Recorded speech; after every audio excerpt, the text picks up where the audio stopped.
What's up? In this video I'm going to show you 3 music video effects inside of Final Cut Pro, mainly utilizing the magnetic mask and some other built-in Final Cut effects without any plugins. So let's jump right in. So first up, I'm going to show you all of the effects that we're doing in this video. The first one is this kind of teleporting transition using a directional blur, especially if you have several performances shot on a tripod to have this nice effect instead of a jump cut. The second one is this kind of radial reveal, whatever you want to call it, just like this. And the last one, I also don't have a proper name for it, but it's this kind of like a drop shadow, but also gleaming, I don't know, whatever outline effect. Basically this effect, call it what you want. So let's start off with the first effect. For this, we're going to take both of our clips and the grading and copy it to here for a fresh start. So this is our starting point. We have a standing and a sitting performance. And I'm going to click on the standing performance. Of course, this can vary for you. Hit the options key and drag it upwards to duplicate the clip. And then I'm going to go about 1-2 frames backwards and trim it like this. And then also from this middle transition point about 1-2 frames forward and then trim it as well. And then we're also going to option click and drag to duplicate this one.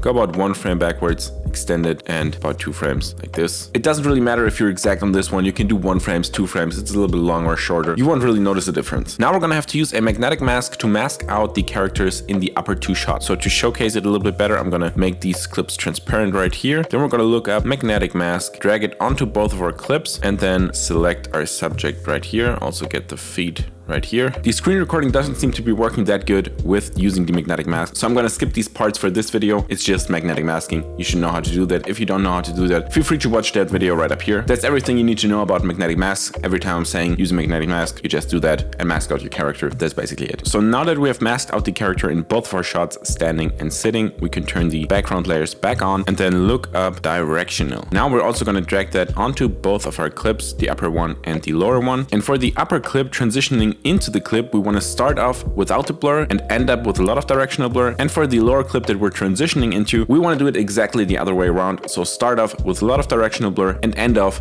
without any directional blur. So let's first set the directional blur to 25, since we have of course 0 in the shot before because there's no masked layer on top of it. So 25, then hit the keyframe icon right here, go 1 frame further, set it to 50, about double the amount, and then 1 frame further, set it to 100. And if we have 1 more frame, set it to 200.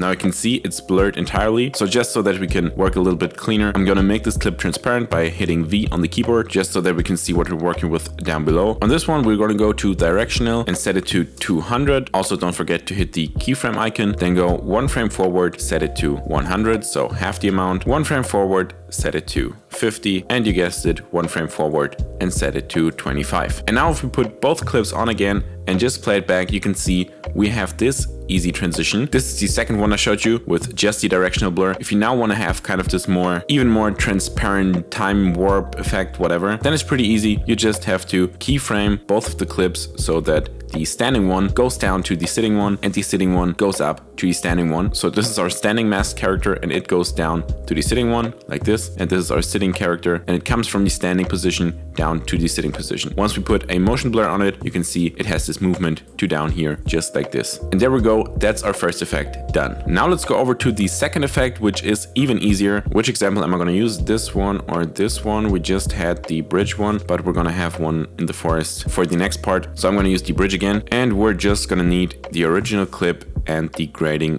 to show you this one. So this is our starting point, just a person standing there performing their song. Again, option click and drag it up so that we have the clips 2 times. And in this one, of course, we're going to mask it out with the magnetic mask again. So drag this onto the clip, click it, mask everything. There we go. Now we have our original clip and the masked out version, just a rough mask like this. And now we're going to go and take an adjustment layer. You could do it on the clip directly by itself, but I like to use adjustment layers just to make everything a little bit more organized. And also, once you have done this effect 1 time and have it on an adjustment layer, it's way easier to copy it to different parts of the video, so you don't have to repeat the effect. You can just use the adjustment layer, copy it to the parts, mask out the person at that part of the video, and use this to repeat the effect. So go down to the effects layer and look for radial. There we go. Put that onto the adjustment layer like this. And that's basically the effect done. set a keyframe and then go forward about 1, 2, 3, 4, 5, 6, 7, 8, 9, 10, maybe 12 frames. Again, you can make this effect last longer, shorter. I tend to go with about 12 frames. And then just put the effect all the way down to 0. And now once you play it back, you can see it starts off with a blur and ends off with the clear shot. Now you can of course spice it up with a little zoom in, maybe start off at 150%, make a keyframe, go to the end and set it to 100. Of course, I would never do an animation on a grading layer. This is just for a little showcase. And then once you play it back, you even have a little zoom out. That's it. Now let's go to the last effect, which is of course this one that I don't have a name for. And for this, we're going to copy the original layer and the grading, option drag it like this. And this is our starting point. Again, as always, option drag it upwards so that we have it duplicated, and then use the magnetic mask on the upper layer to mask out the person like this. And then once we have our mask layer, we're going to duplicate it one more time by